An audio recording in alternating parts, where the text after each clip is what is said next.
Gue yakin kita masih sama-sama di rumah aja untuk bisa memutus penularan COVID-19. Gue Dodo Harahap kembali lagi untuk memberikan sesuatu yang berguna buat lo di konten YouTube gue kali ini. Kali ini bukan yang namanya komedo, tapi gue akan share tentang lo yang masih bekerja dari rumah dan dari awal PSBB lo tetap work from home. Udah hampir setahun lebih kita work from home di rumah aja dan pandemi ini juga belum selesai. Tapi ya kita nggak bisa nyerah juga. Tapi gue juga turut prihatin buat lo yang kehilangan pekerjaan dan juga kehilangan keluarga terdekat dan juga teman.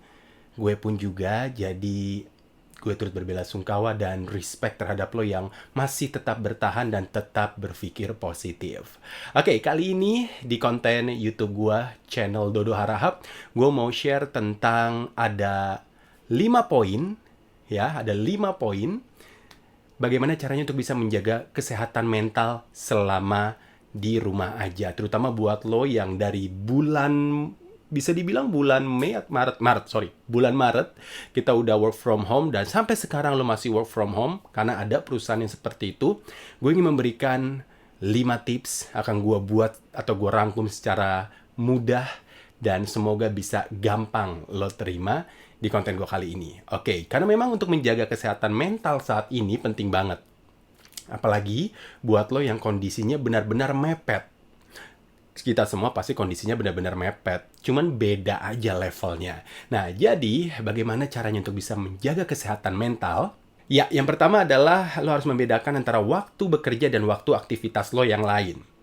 Maksudnya adalah, mungkin atasan lo, bos lo, atau juga leader lo mengertinya adalah lo di rumah aja, lo siap untuk diberikan tugas apapun, lo sangat diandalkan sampai-sampai, ya karena di rumah aja, kenapa enggak? Jam 9 malam gue kasih tugas dan harus dikasih ke gue jam 1 pagi.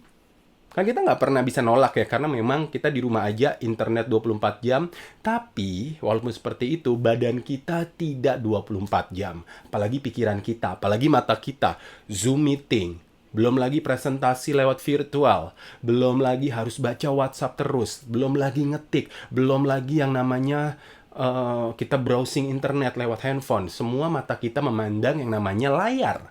Jadi, kita harus bedakan antara waktu bekerja dan juga aktivitas yang lain. Karena ada yang namanya istilah ketika lo udah capek melihat laptop, yaitu namanya adalah burnout. Koreksi gue kalau gue salah ya. Burnout itu adalah ketika lo udah capek membuka laptop lagi, kerja lagi, padahal udah ada libur Sabtu Minggu, tapi semuanya lo lakukan di rumah. Ini sangat riskan karena lokasinya sama, pressure-nya setiap hari berbeda, tetapi kita nggak bisa refreshing. Maka dari itu, pastikan lo memiliki waktu yang berbeda untuk bekerja dan juga untuk aktivitas yang lain. Sediakan ruang khusus untuk bekerja di rumah. Kenapa ini penting? Karena kita butuh sebuah tempat untuk privacy kita bekerja. Lihat lagi lokasinya, apakah sering dilewatin banyak orang, karena nggak asik juga ya. Ketika lagi Zoom meeting, tahu-tahu anggota keluarga kita di belakang lewat, ada lagi yang cuma pakai anduk, ganggu banget. Nah, kalau gue mau sharing, di belakang ini adalah ruang kerja gue. Kecil banget, cuma segitu. Ya, terus gue pakai mic ini untuk Zoom meeting, untuk ya presentasi sama klien, untuk siaran juga. Oh, by the way, kalau lo belum tahu, gue adalah profesinya penyiar radio dan saat ini masih pandemi, jadi gue harus siaran di rumah, belum bisa ke studio. Jadi, ya, ini dia studio mini gue, tempat kerja gue, tempat gue melakukan pekerjaan yang lain, semuanya di sini. Jadi memang penting yang namanya tempat untuk bekerja di setting sedemikian rupa. Gue yakin banget lo pasti udah ada yang investasi banyak banget. Karena temen gue pun yang bekerja di salah satu bank, sama kantornya itu udah boleh reimburse yang namanya kursi, meja, terus internet dan juga listrik di reimburse. Jadi seperti budget kantor dipindah ke rumah. Nah, semoga lo mendapatkan kebijakan itu juga dari perusahaan lo. Walaupun enggak, tetap semangat. Karena gue cukup iri sih sama temen gue yang udah dapat fasilitas bisa reimburse kursi. Dia beli kursi gaming. Edan. Jadi sekali lagi, jangan lupa supaya lo bekerjanya lebih nyaman, Selain bekerja dari rumah aja itu udah nyaman, lo juga harus men-set up sendiri ruang kerja lo. Gue menyebutnya adalah pojok kerja lo. Itu senyaman mungkin dan se-private mungkin. Yang ketiga adalah jaga komunikasi dengan rekan kerja. Gue cukup boleh dibilang berpengalaman sih. Untuk setahun lebih gue bekerja dari rumah. Ngandelin cuma komunikasi lewat WhatsApp, Zoom meeting, tanpa harus ketemu, tanpa harus ada yang namanya sentuhan, tanpa ada yang namanya kalau ketemu langsung kan kita bisa ngeliat gestur mulut dengan jelas, bisa melihat gerak-gerik mata kemana, bisa melihat, bukan melihat sih, kalau ketemu langsung tuh kita juga bisa merasakan kerutan wajahnya ketika berbicara seperti apa. Tapi kalau misalnya kita seperti ini ya, kamera gue, atau ini bos lo, gak terlalu kelihatan jelas. Apalagi banyak distraction seperti internetnya putus-putus atau kameranya pixelnya gak bagus. Nah itu dia, jaga komunikasi dengan baik terhadap rekan kerja lo. Di WhatsApp sebisa mungkin jangan berdebat. Di WhatsApp sebisa mungkin jangan terlalu banyak chat. Kenapa? Karena screen capture itu adalah jahat sebenarnya. Iya, karena kalau lo semuanya by chat WA, di screenshot, kalau omongan lo nggak sesuai itu bahaya. Jadi, bukan, maksud gue adalah bukan berarti lo tidak mendelegasikan lewat chat, tapi yang seperlunya aja. Sebisa mungkin video call, telepon, terus juga Zoom meeting, kalau ada yang butuh orang lebih dari 5 orang atau 4 orang, lebih dari situ lebih baik lo Zoom meeting. Dan ya, jaga komunikasi, jaga perasaan orang juga, hati-hati dalam berkata, kurangin egonya untuk bisa ngebom dan juga ngegas, dan pilih waktu yang tepat untuk ngobrol dengan rekan kerja lo. Jangan pas makan siang, lo telepon dia marah-marah, kayaknya kurang etis ya. Apalagi di masa pandemi ini kita harus bisa menjaga dan saling menjaga emosi masing-masing. Yang keempat, lakukan digital detox. Apa itu digital detox? Seperti yang kita ketahui kalau sosial media detoxnya besar banget. Setuju nggak? Kalau gue kenapa lebih setuju dengan, bisa nggak sih kita yang mensortir sosial media itu sendiri dengan cara ya detox. Bisa jadi kalau misalnya kita udah terlalu banyak nih, untuk lo yang menggunakan iPhone, pasti akan ada yang namanya screen time. Gue nggak tahu Android seperti apa, Samsung and the gang, karena gue tidak menggunakan itu. Suka ada tuh namanya screen time lo per minggu berapa. Nah itu bisa lo evaluasi untuk bisa lo lihat apakah lo kebanyakan melihat screen di handphone, dan bisa dilihat juga tuh detailnya. Karena detailnya itu bisa menunjukkan apakah lo productivity yang lo lihat atau sosial media. Kenapa sosial media perlu di-detox? Kadang nih, orang kan di sosial media, di Instagram kan bisa dibilang kan hukumnya halal ya untuk pamer. Karena memang ya emang untuk diposting. Tinggal kitanya aja mensortir. Maksud gue seperti itu. Jadi kita harus benar-benar bisa dibilang, kalau gue menyebutnya adalah jangan serius-serius banget deh di sosial media. Cukup pasangan aja yang diseriusin.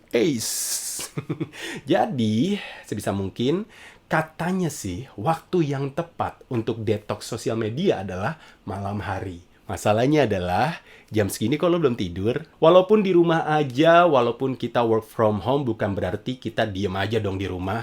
Karena memang kembali lagi ke habitat awalnya badan kita. Badan kita itu seperti mesin, harus digerakin. Kebayangkan loh, kalau sepeda, motor, mobil, gak digerakin, banyak banget komponennya yang akan kaku. Begitu juga badan kita. Apalagi badan kita itu lebih kompleks dibandingkan dengan mesin-mesin yang ada di kendaraan.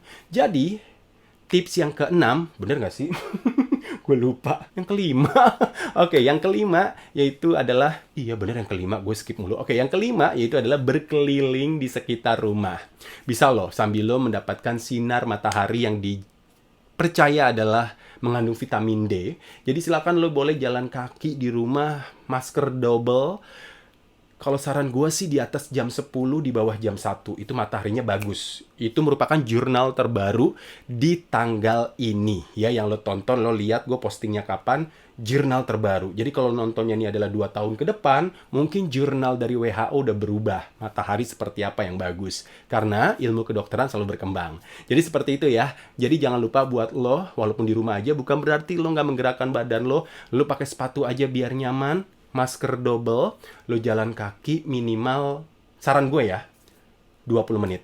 Kenapa? Karena 20 menit itu kalau kita olahraga dengan intensitas yang benar ya, bukan jalan slow ya, yaitu kita baru membakar kandungan gula di tubuh kita. Nah, setelah 20 menit, kita baru membakar lemak kita. Gitu. Jadi kalau misalnya lo jalan kaki, ya udah jalan kaki aja, pakai earphone, dengerin radio, dengerin musik atau juga dengerin podcast sambil jalan, sambil dapat vitamin matahari, yaitu vitamin D, dan sambil gerakin otot-otot lo. Jadi lo juga nggak bosen, karena kalau di rumah aja, lo cuma ngeliat tembok, lo cuma ngeliat ceiling, lo cuma ngeliat jendela, mata lo terbatas melihatnya.